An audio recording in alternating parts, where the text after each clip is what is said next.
This is a Yoga 101 session. Before we get started, I want to let you know this is not your typical class. This is more of a tutorial.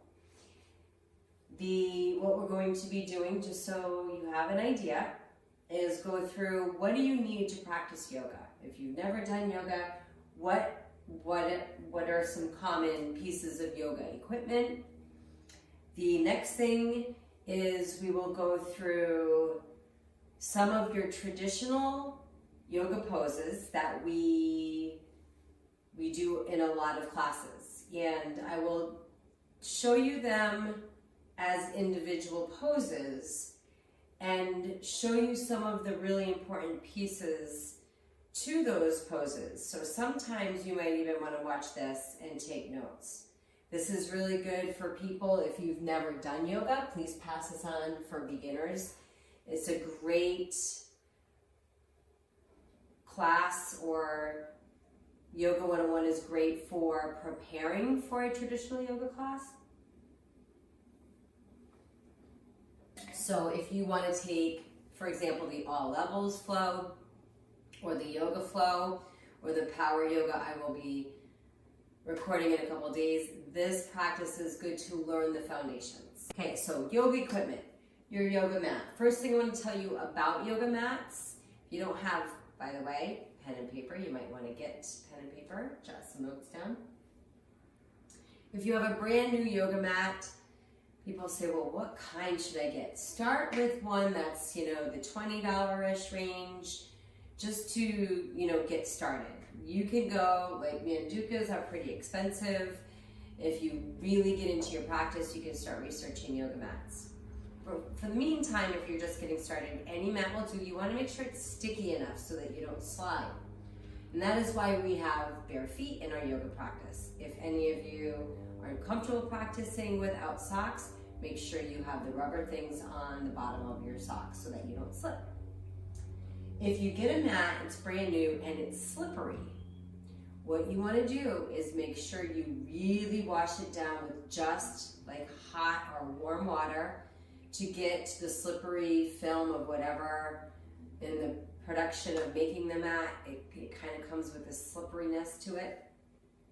And after you really wash it, not with soap, obviously soap is slippery, just like warm water, take a beach towel, roll up your mat with the beach towel, step on it a little bit, get most of the moisture out, and then hang your mat to dry and see if that helps take the stickiness out. Equipment number one. Number two, water. I always have it by me. It's always good to hydrate, especially now, to keep healthy. And other things are optional. Clothing, if you have baggier clothing, it's kind of a pain because it gets in your way, and if you have a baggy shirt, it can fall over your head and like down dog, so that's something to consider. There's traditionally two different styles of blocks. If you're doing yin practice like supported bridge, sometimes this block could be too high if you're using it for something underneath you, okay? So there's these half blocks. If you're doing something where you're using the block as a prop to support yourself under your hand in a balance, it's good to have the thicker block because it's more of a base and more support. But blocks, there you have it. The other piece that is optional, if you're at home and you don't have blocks, you could use your water bottle if you need something to balance on, or like a chair. You can find something. Books are kind of hard if you're using it like as a prop in an active class. We have yoga straps, and yoga straps are sometimes good if you're doing a twist. You can take the strap and use it for your shoulders. You can do it, you use it as an extension. We can use it for a stretch. If you don't have a strap, don't you worry. You can use a necktie. You can use any belt that, especially if it's cloth, because you don't want the edges to hurt like the bottoms of your feet, etc. So those are sometimes popular in active classes. There's such a variety of styles of yoga. If you are intrigued by all of the different types of practices you might see on this YouTube channel of ours, maybe scroll, if you go to our website, Yogasarc, YOGASARC.com, and you click on practices. We have all the different styles of practices, and you can scroll through the descriptions. We also have the descriptions in each YouTube video. So if you're doing a yin, restorative, something lower to the ground, things that you want to consider, any type of blanket, yoga blankets are popular, eye towel or pillow, and these are called bolsters. Really good for restorative, really good for yoga nidra, any type of relaxation where you're laying down. If you don't have a bolster, no worries. You could use a couch pillow or any type of thick pillow. They're not as fluffy, so that they're easy to support you. Okay, so there's that. And our handy dandy mat cleaner with towel, especially sanitize. Okay, so Yoga 101. First thing I want to talk about, we've got to read our angel card. For those of you that have been following along, perfect way to start. When we start our yoga practice, whenever we start our practice, it's very common to set an intention. It's kind of like saying a prayer, saying an affirmation, something that you want to focus on in your practice. Like if you're just starting out, you might set your intention of, I want to really just be curious about what yoga is. What I like to do at the beginning of my practice every day, I do most of a home practice right here. I know my background sometimes can be, I just had to change my yoga pants. They were the exact color of this background. You wouldn't have been able to see me do anything. But this is where I practice. You're in my studio. This is it. Oh, one fell out. I guess that's the one that God wants us to read today. The Angel of Obedience. Interesting. Itchy nose. And someone's thinking of me. Okay. I follow my soul's guidance day by day. The only true obedience is to the soul. From that dimension within our own being come all signals, guidance, and intuition to be obeyed. When we obey in that way with all our senses, we are serving the soul. So, what's interesting about this is when you're obedient to a meditation, to daily, reading daily affirmations, prayers, to a daily yoga practice, it helps you become more in tune with signals, guidance, and intuition for sure. So keep that in mind. How do we start yoga? So you might set an intention, and then we want to be in a position where we can connect to our breath. Glasses out of the way. For some of us, if we're starting out and we're not used to sitting on the floor, it's not easy. Our knees might be up here, right? If your knees are high, we want to change that. To get your knees to drop, which takes time, you can sit up on a block. You notice when I put the block down, and I sit up on my block, it gives me room for my knees to get lower so that I can sit up taller. There's an option. If the block is too high or is not comfortable, you have your blanket. Your blanket can be the lowest, higher, so you make just a little bit of a stool. The other way that's common is child's pose.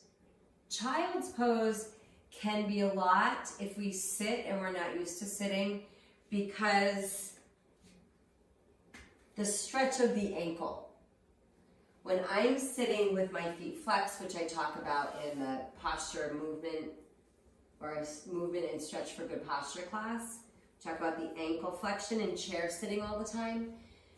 So to do this is a lot sometimes on the knees and the ankles if we're not used to it. So what you could do to start out is lean forward. You can tuck your toes, but as much as you can, stretch the tops of your feet down to the earth.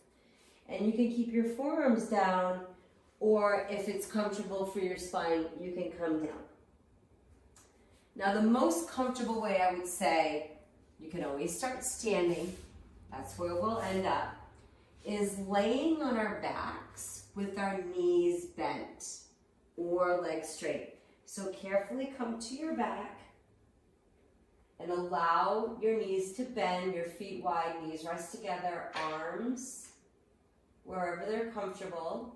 So there's another common way to start your practice. I roll to one side and use my hands to push up to come to a seat, or I roll up using my core strength. Okay, so it's important that you come up safely from there. I'm going to start seated so that I feel like you can hear me, and if you're watching, you can see me. The next thing we do is, if you're comfortable closing your eyes, studies show that when we close our eyes, it helps us relax. Even further, if you're not comfortable closing your eyes, that's okay.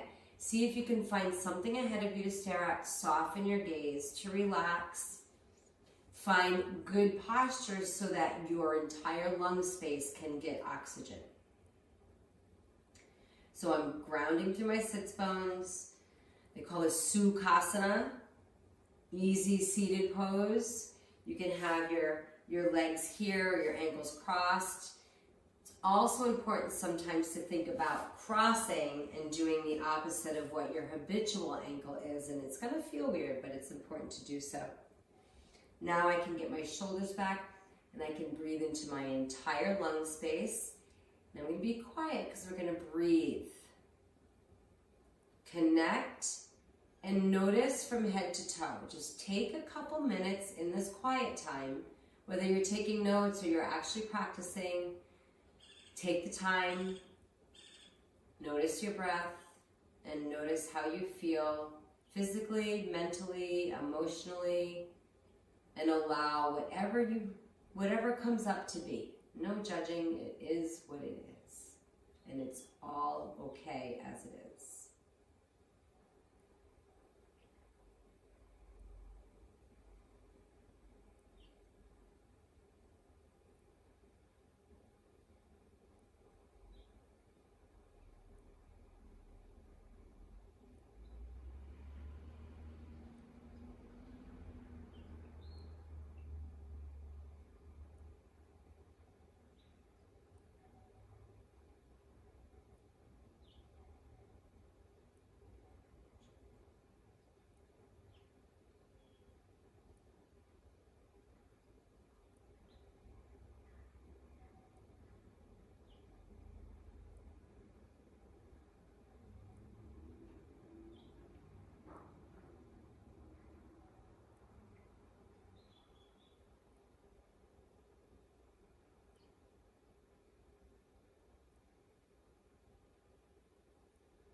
So taking a couple minutes in that comfortable position that you found to get started just helps us kind of shift from whatever was going on before we got on our mat to practice to getting in our body and getting in tune and saying, am I nervous or anxious? Am I relaxed? Am I tired? Do I have a lot of energy? Where am I at right now?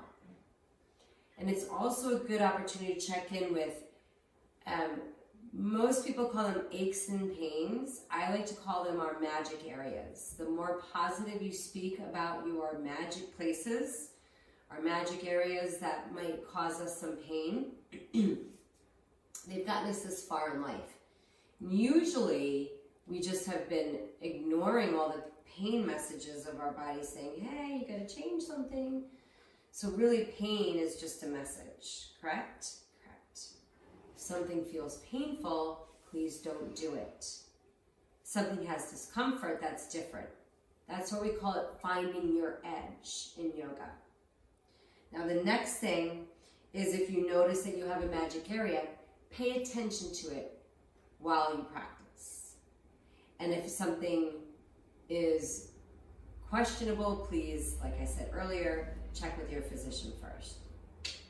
Okay, after that, we'll focus on breathing. If you're starting a yoga practice, trust me, it's so hard to breathe deep and concentrate and listen and do it all at the same time, which means you will find yourself holding your breath sometimes, and that is completely normal. This is why we call it a practice. We never grab our yoga mat in the morning and say, hey, I'm going to yoga accomplishment. We say I'm going to practice, right? So we practice breathing over and over and over again. And different types of classes will use different styles of breathing. In a general yoga practice, where you're doing it an all levels flow, a hatha yoga class you'll hear it as, versus vinyasa. Vinyasa, you would use your ujjayi breath, okay? Here, I'm going to teach you what's called Durga Pranayama, and yoga, that's pretty much 3-part breathing. We have lung capacity and space in our ribs, chest, all the way to our shoulders. We usually throughout our day only breathe into 1/3 of our lung capacity. Yoga gives us the time to concentrate on taking full breaths, which is like medicine, hello, for your body. So with that being said, let's take our hands, no matter whether you're laying down, sitting, taking notes, child's pose. Child's pose, you can stay where you're at. Feel your ribs open onto your thighs, like feel the expansion maybe onto your thighs. So as you inhale, breathe belly, ribs, all the way to your shoulders, your collarbones. About 4 to 5 counts in. Exhaling, you can sigh it out, just kind of let go of the day. Being cooped up, doing our part, inhaling, 4 to 5 counts, 3-part breath.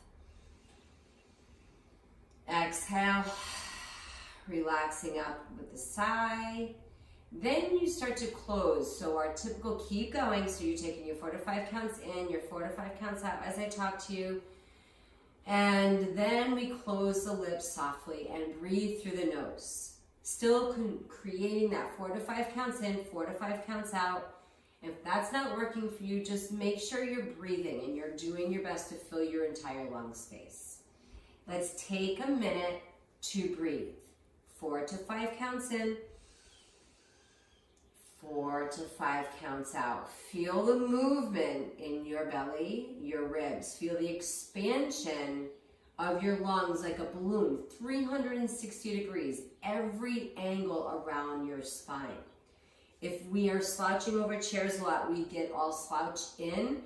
It keeps us all kind of congested and our lungs don't have the space. So this is creating that space. Let's take 2 to 3 more rounds of this breath here.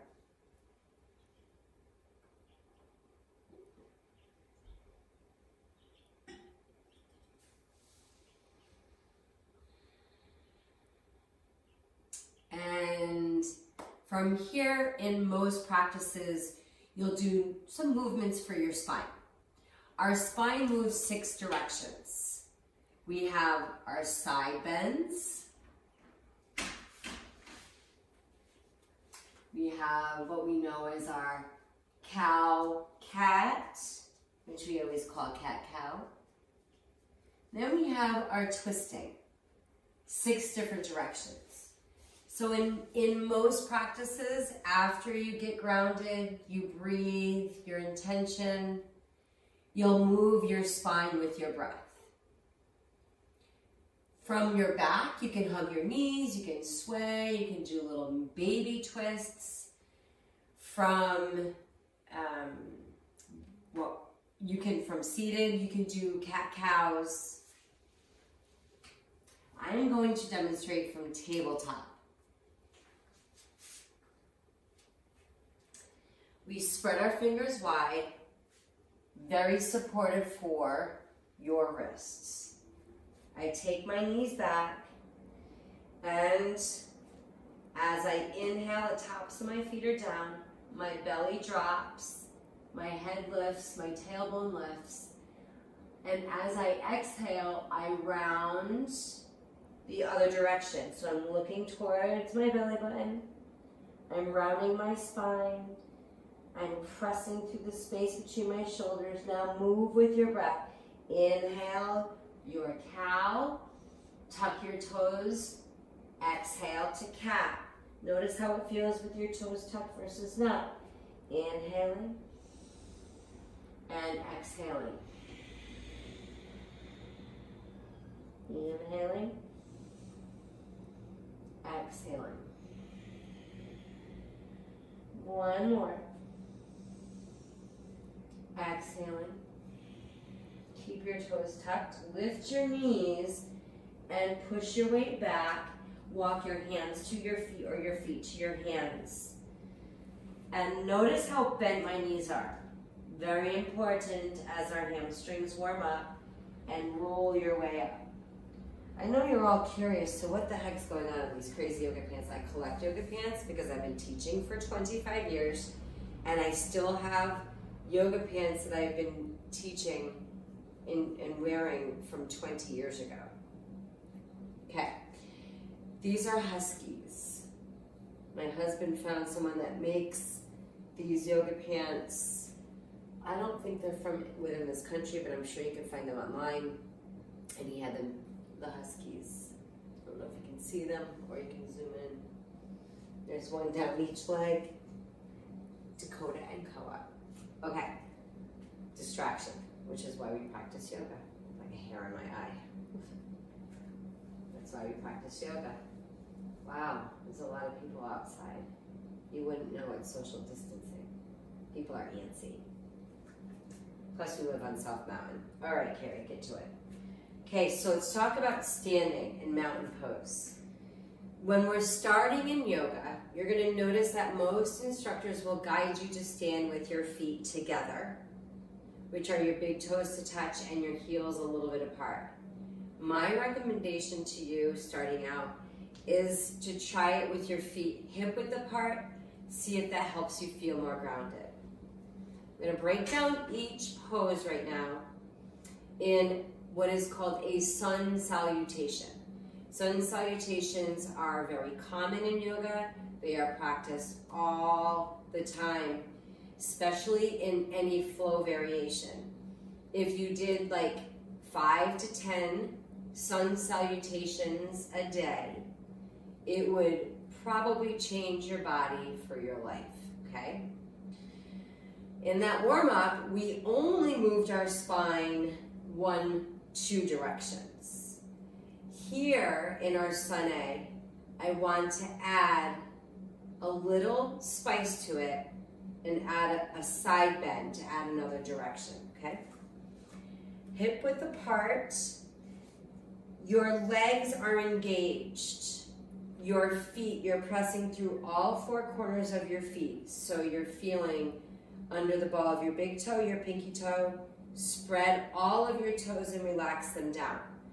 Feel this grounding right in the middle space of your heels.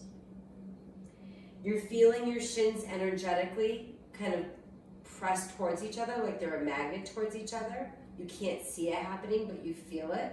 It's what we call isometric, when you're muscularly engaging, but you're not muscularly moving. And then from here, I'm lifting my thighs to lift my kneecaps. Sometimes you might hear lock your knees.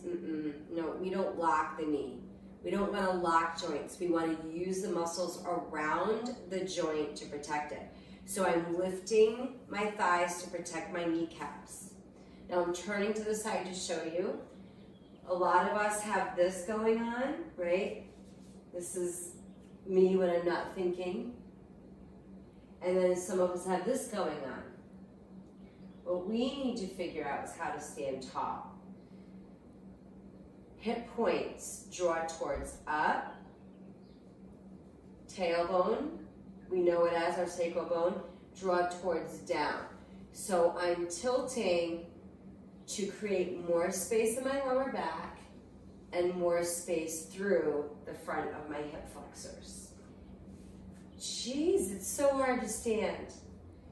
From here, I bring my ribs, like our ribs kind of stick out here a lot from slouching over technology and then trying to get the shoulders back. So we have to think about drawing ribs down, shoulders back, mountain pose. You're not going to remember all of them. You're not going to remember every one of them. So maybe take one or two of those cues I just gave you that really mean something to you in today's practice and focus on those two things, okay? And if anything else happens, beyond that, you're good. I've been practicing for 25 years and I'm still focusing, even in mountain pose. So I'm in mountain pose and I'm standing tall and I'm using my 3-part breath. Now we add the movement of inhaling, reaching the arms overhead. And as I inhale and reach my arms overhead, what usually happens is our shoulders come up with us. What we want to do is keep that beautiful, and you might need to watch it again a couple times and go over those really important pieces. So you remember all of those pieces, keeping your ribs down. As you inhale, reach up, you're keeping your shoulders out of your ears. It's getting a nice stretch in all this stuff. So I'm inhaling, reaching up. Now, a lot of times in yoga, people keep their knees bent and start rounding the back. What I want you to practice doing is bending your knees a little bit, okay? It's kind of like if you were skiing, you know, you have your knees slightly bent. I think of it like a football huddle, like if you're, I would never because I don't play football. And then from here, when you come down to your forward fold, your back is nice and flat. Okay? Nice and flat. Knees are soft. If my legs are bent, I might not be able to do that. Okay, so showing you what it looks like in a yoga class versus me breaking it down.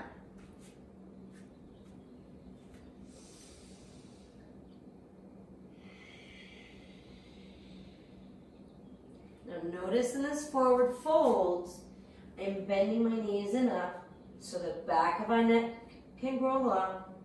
I can bring my forehead in. From here, most of us will bring our hands to shins and use your hands to push into your shins to hinge up like a tray table. So again, I'm in this spine extension like I was coming down, but I'm not coming all the way up, okay? I'm coming half to fully standing up.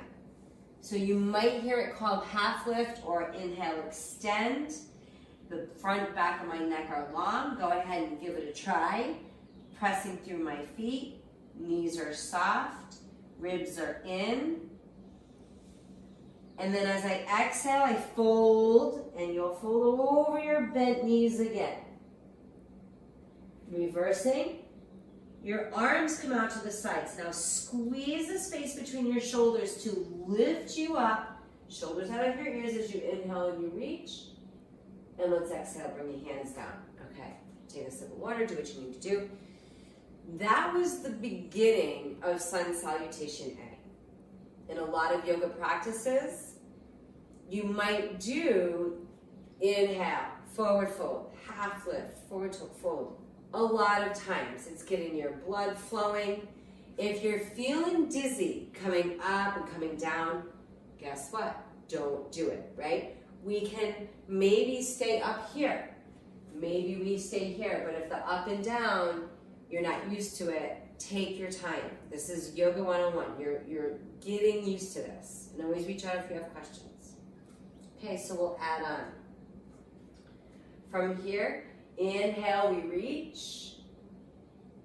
Shoulders out of my ears. Exhale, neutral spine.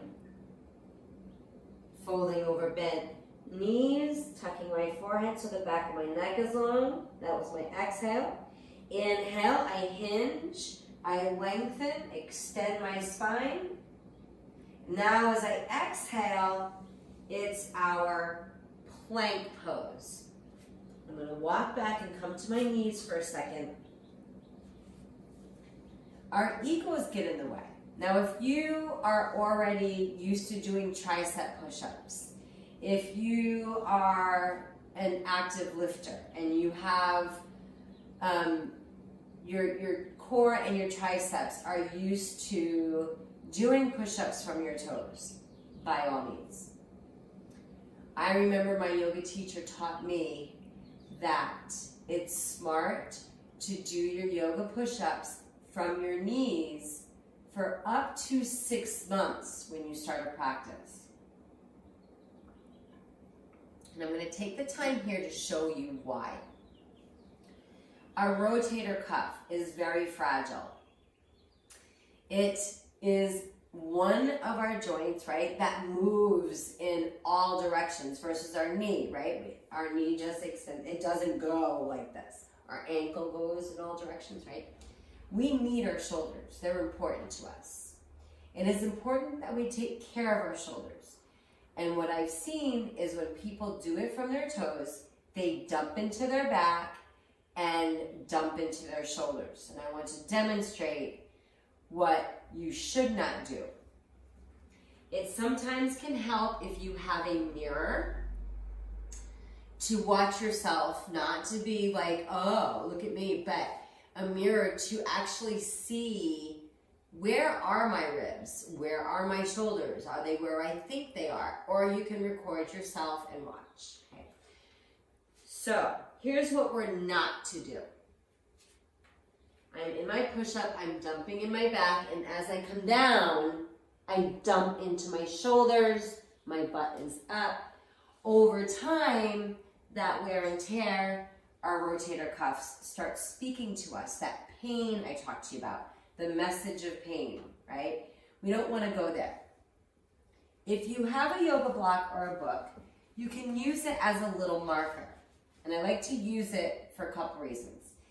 In yoga, the language of cueing is interesting because you have the block is below me, right? And the block is also, this is above my head, right? Or forward of my head. And this is below my head and also below my chest. So in directional language, you want your hands in your yoga practice below your shoulders and below your chin. So in your yoga push-up, in your plank from your knees, notice how my chin, my head, is further from my hands. That way when I lower, I have the same amount of weight above my hands as I do behind my hands. That way, I become a scale over my hands. It actually makes it easier. And when I used to be the arm balancing, like Cirque du Soleil, yogi that I was like 10, even 15 years ago now, and that was like a goal of mine, I would do things that would be like, oh my gosh, all I had to do was move my arm that much. And Rob would always say, physics. So really, a lot of yoga is physics over form, okay? Hands are low, my face is forward. As I exhale, I use the block for the visual. If you have your block underneath your chest, you can use it to hover your chest over the block. So if you see my shoulders aren't dipping, you can even rest your chest and feel it. I'm keeping my ribs up. I'm keeping my tailbone tucked down just a little bit. Shoulders are out of my ears. My neck is long. I stop here. My shoulders are protected. Now that's going to help build your tricep strength. If your arms get tired ever in a yoga class and your shoulders and your wrists are feeling it, don't keep going. Please listen to your body. What you can do instead of the push-up is a cat-cow. So you would simply come here, do your cat-cow, tuck your toes, down dog, and skip the whole darn push-up. Sometimes when we practice, we might do the first half doing some of the push-ups from our knees. And then maybe as time gets on and we're feeling a little tired, we don't want to overdo it. That's when we might do a cat-cow or just go straight to down dog. Your body will tell you what to do if you listen, I promise. Okay, so let's go back and put those pieces together, okay?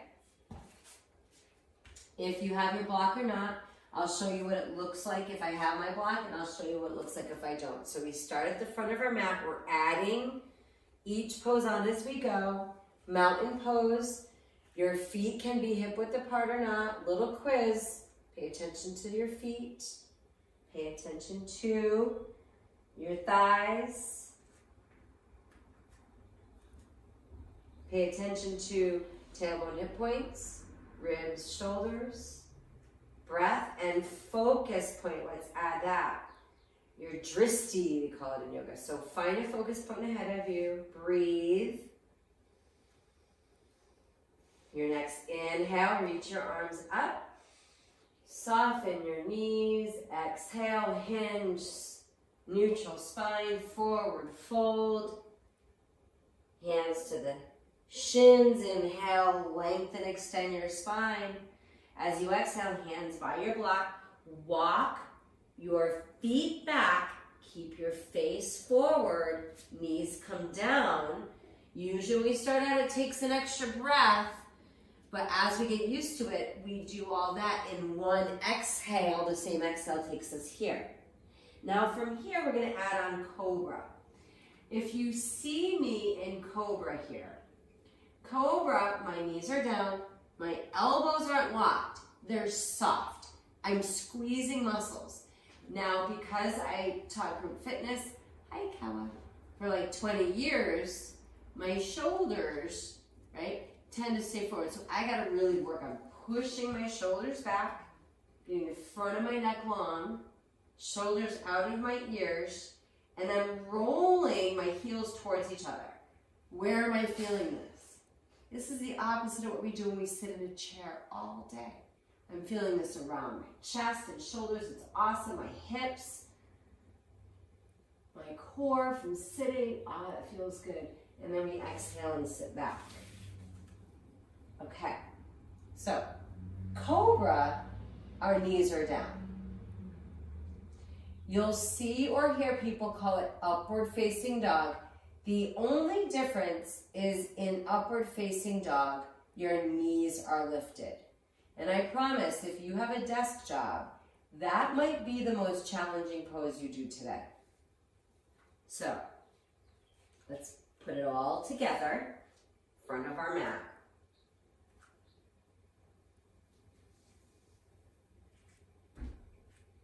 Inhale.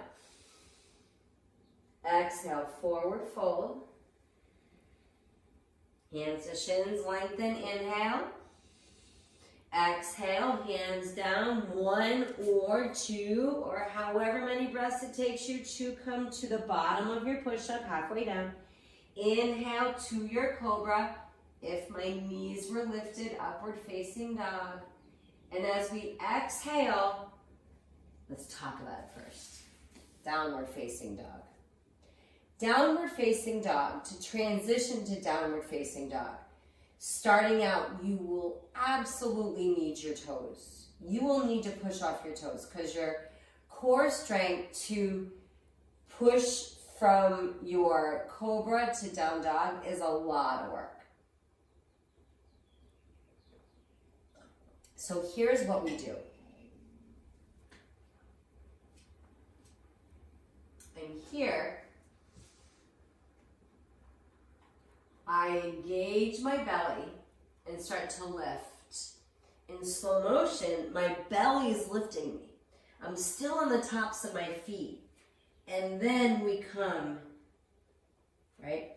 But what most people do, and they don't even realize it in yoga, is from their back bend, is they lift their hips, top their toes, don't use core at all. Stick the butt back and push with the toes to down dog. So I'm saying use the tuck of your toes to push to down dog. But please be mindful and make sure you're using the strength in your abdomen to push back as well, okay? Downward facing dog. Takes a lot of core strength to keep your hips up. Take a moment to listen to me verbally as you watch my down dog while I give these cues. First mistake we make in down dog is our feet and hands are usually too close together, and we have a lot of weight in our wrists because for some reason we think we have to have straight legs, okay? So my weight is in my wrists. This is completely uncomfortable. I was in a yoga class and I was like, oh man, this is ridiculous, right? No. Let's make it comfortable for the wrists. What we do, first of all, is we need to stretch the space. You see how bent this is? We want this a straight line.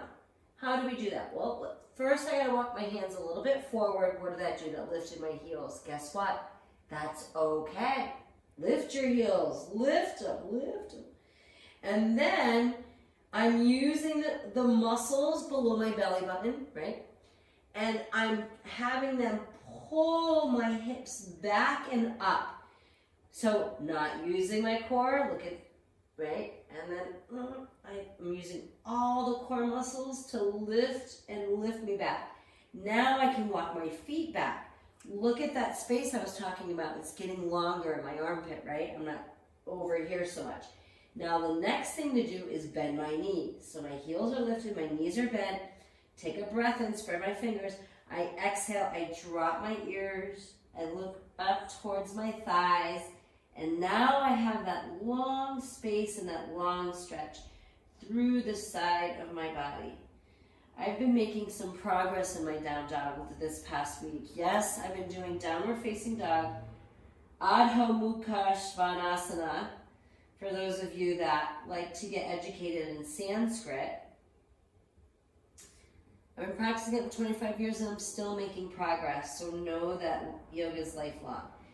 So here, remember, belly helps keep your hips lifted, bigger space between your hands and feet, spreading your fingers like starfish, bending your knees, pressing your ribs towards your thighs, all good stuff to help you succeed at not having all of your weight in your wrists in downward facing dog.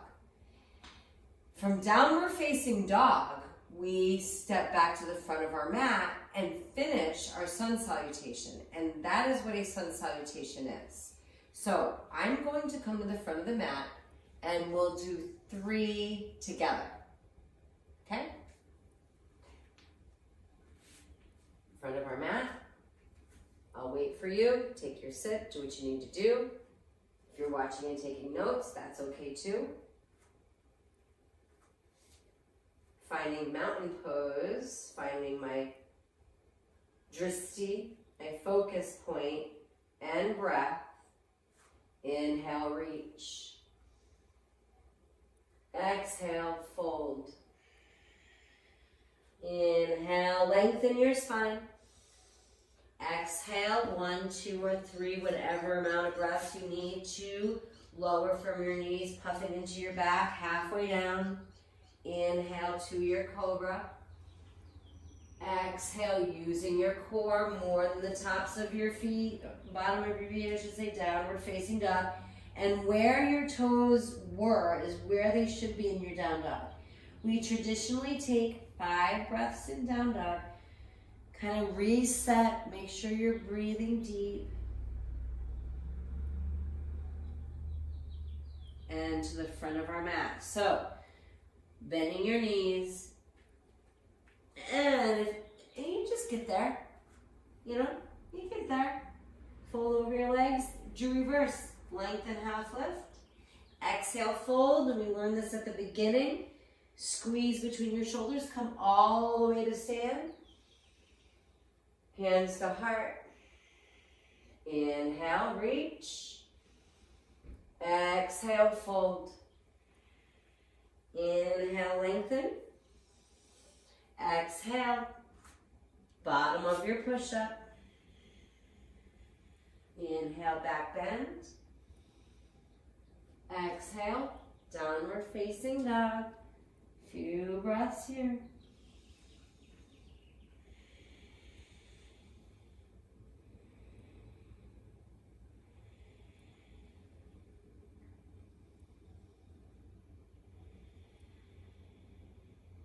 Front of your mat or bringing hands and feet together. Inhale, lengthen. Exhale, fold. Inhale, squeeze the shoulders to come up. Exhale, bring your hands to heart and open. One more time. I'm going to show you this with a cat-cow in case your arms are getting tired. Another variation. Inhale. Exhale. Sometimes it's okay if our arms are getting tired. You will pay attention. Lengthen. Exhale, tabletop. Instead of your push-up and back bend, we just do an inhale, cat. Exhale, tuck the cows, round, downward facing dog. And there's a great substitute. Your 2 to 5 breaths here. You want to spend as much time as you can.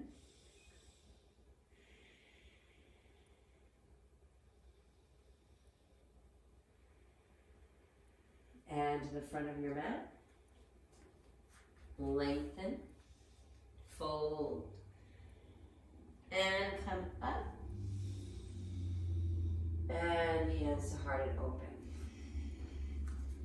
Sun salutation A. You've got it.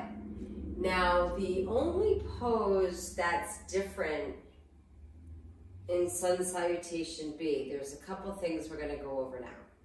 I'm going to show you chair pose, which is very common. We call it fierce pose in yoga, and it's actually called Utkatasana. We will go over our 3 basic standing poses that a lot of poses are built around.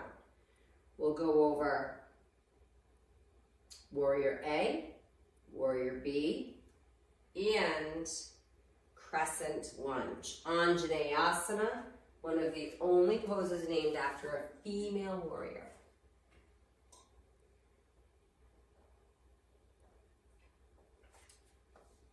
Then I'm going to teach you how to step back into your lunges and poses and how to step through from downward facing dog. We'll talk about how to meditate and we'll wrap it up. Okay. Chair pose. What a lot of people do in chair pose is mistake it for like a squat. And even in a squat, you shouldn't dump into your lower back as much as we typically do. So I like to say it's like sitting on the edge of a bar stool. We want the weight in our heels. You will probably have your feet hip width apart. Some of you will have your big toes together and your heels a little bit apart. We sit the hips back and down, okay? I like to think this is like a lightning bolt shape, but we're not dumping our back. See how much jump here? We want to engage and lengthen, okay? So I'm lengthening here. My hips are back. I can lift my toes. I can see my toes. Shoulders are down. I'm reaching through my pinkies and getting nice foundation and grounding in your lower body, getting length through your rib cage. If it's a lot to have your arms extended for you today, bring your hands to your heart in your fierce pose. Okay. Now,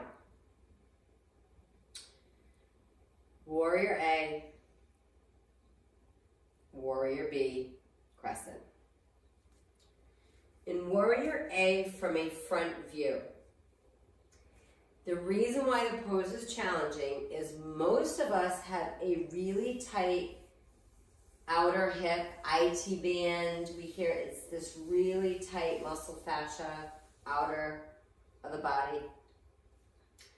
And because of that, it's challenging to keep the hips and the heel down. What's the solution to that? A bigger space between your feet. Now you see how I am half on my mat, half off. Don't ever do that. In fact, I'll follow my own rule. So in Warrior A, my feet are wide, like 2 railroad tracks. I am bringing both hip points to the front of my mat. To do this requires a lot of openness in this outer leg to keep the heel down. If you need to keep your heel up, it's okay. Just know that you're working on stretching your hip point this way, your heel down, and it's at an angle. Whatever angle it's at, you want your hip point, your knee, and your toes in the same direction. For example, if my toes and my hip are this way, and my knee's this way. But if my hip and my knee is this way, but my toes are going that way, I'm gonna have a really mad knee. In yoga, always make sure your hip point and your knee and your toes are in the same direction, okay? So I have this knee at a 90-degree angle, bent over the heel.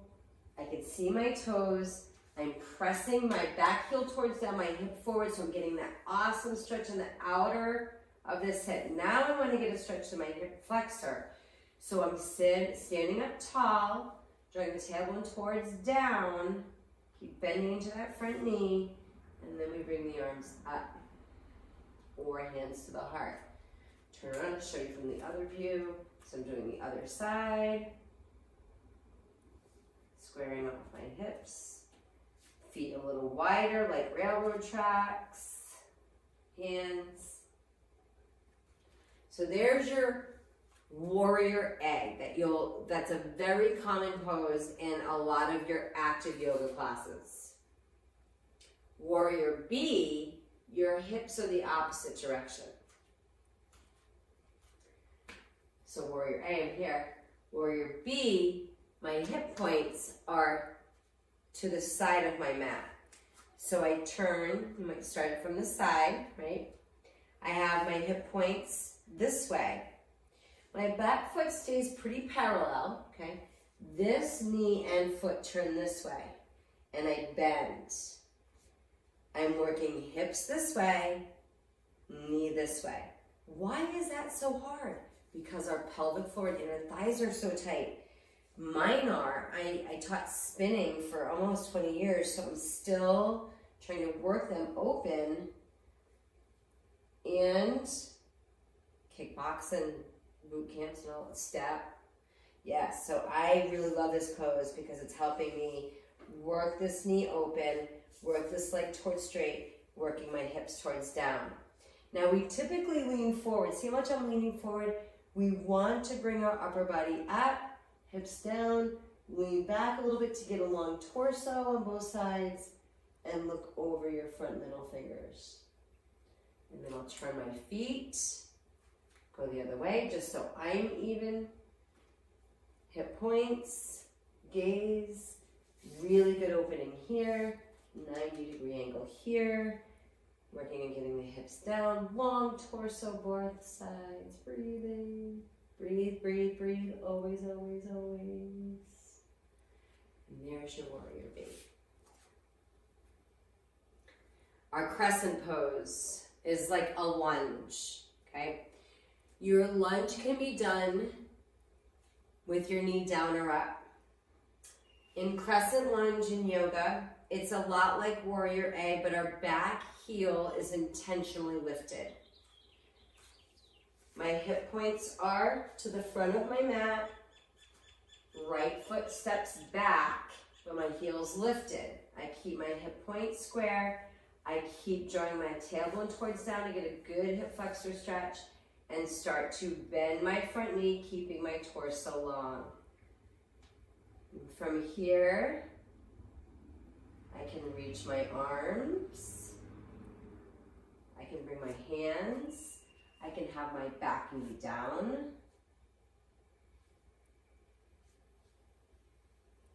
And I'm breathing.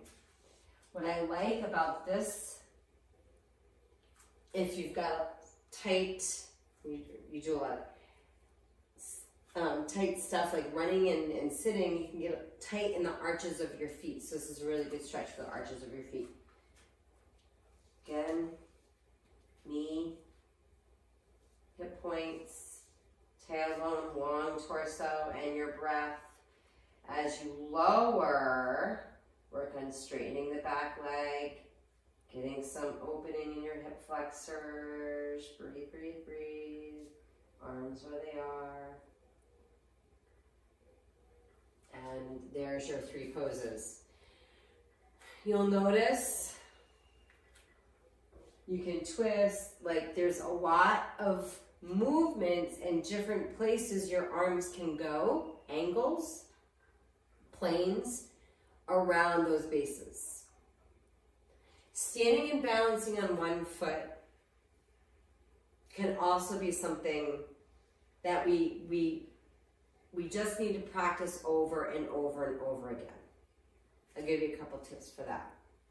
Before we go there, how do you get into your warriors and your crescents? Well, if you're at the front of your mat, you'll have teachers that cue you to step back like we've been doing.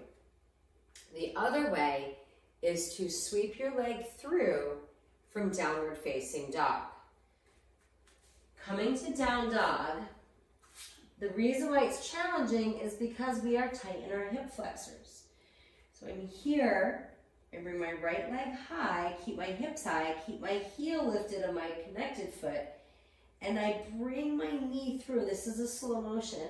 I bring the knee forward, keep my hips up to bring my foot down and through.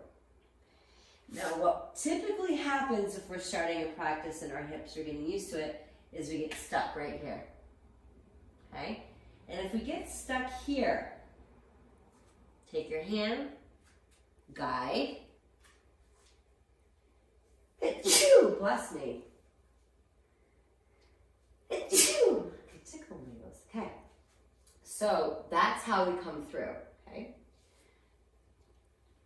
Other leg, showing you what it looks like, faster, step through, come on up. And that, my friends, is how you can practice either stepping back into your poses or stepping up into your poses. If you go to our yoga flow class or all levels, you'll notice that we do both. When you stand and balance on one foot, believe it or not, the most important things is your breath and your focus point. So no matter what you're doing in your yoga balance, start there. So I ground through my feet. I find a focus point on my mat or ahead of me to stare at. If you're really close to a wall, it's gonna throw your balance off. So just be prepared. You can walk towards the back of your mat. So if you find a focus point and ground through your foot like you do in mountain, set yourself up like you do in mountain, your breath, your focus, your strength, keep your weight and start to lift your heel. your arms wherever they're comfortable for you to feel balanced, right? And as we lift the heel and get grounded, we start to lift the foot. We can start bringing the knee up. And a lot of our balance poses are done from coming back or coming forward. We twist. There's lots of things that you do in your balance, but focus on your grounding foot, focus on your breath and your gaze, your drishti. I'm going to sit down. Usually after you do standing balance work, whether it's within your flow or after your flow, you might do some more core focus work or back bending. You might be invited to do some floor stretching and exercises, some on your back. That's common in yoga. And then we do the most important pose called Shavasana. And it's our final resting pose. You probably have seen people do it laying on their back. I'll show you my favorite pose. Not for everyone. Especially if you're not used to practicing yoga and you're feeling it. We come to our back, our legs, our arms. If you have a ponytail hold, you gotta take it out. And from here, I'm resting. Now, if you're feeling a lot of sensation in your lower back, you can bend your knees, take your feet wide, let your knees rest towards each other. Anywhere where you can let gravity do everything and you can completely relax. And your breath becomes effortless and you close your eyes and rest. Literally, you're resting your mind. You're practicing not thinking. You're letting your breath become natural. You're letting gravity hold you. And you traditionally in a practice stay anywhere from 3 to 10 minutes, right? I'm rolling to one side to push up. If you have the time, I do a lot of on-demand practicing because I'm very active in the yoga world. A lot of times they'll say, okay, I'm ending now, but if you can stay. And I'm going to invite you to do the same. Anytime you're in a situation where you can take more time in Shavasana, take the time. It seals in your practice. It helps just put everything together that you've worked so hard on through your yoga practice. Traditionally after that, you might move your fingers, your toes, your head. You might pull your knees in, rock side to side. It's like when you wake up, you're coming slow, you either roll to one side or the other to push up, or you rock up gently. And a lot of times in yoga, they'll end with either a chant or come back to your intention or a quote, or just simply end with namaste. And when that happens, you can either stay silent or say it back. So there's a little snippet of a Yoga 101 where we break things down. This would be the most basic for starting an active yoga practice.